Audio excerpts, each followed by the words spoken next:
Alas 3 na ng madaling araw, bakit ganito pa rin traffic dito? Ano na namang bakulo na meron kayo, Bacoor? Alas 3 na.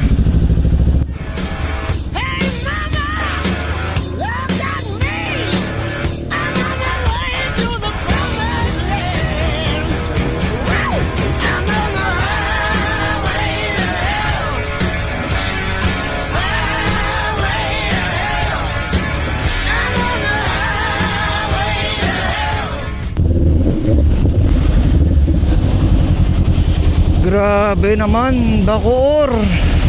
Kung kailan magpapaskos, doon nyo pa talaga ginawa eh, no? Ang haba ng panahon, hindi nyo ginawa. Kung kailan magpapasko, rush. Saka kayo titirada. Talaga naman, akala nyo natutuwa yung mga tao sa mga pinagkagagawa nyo.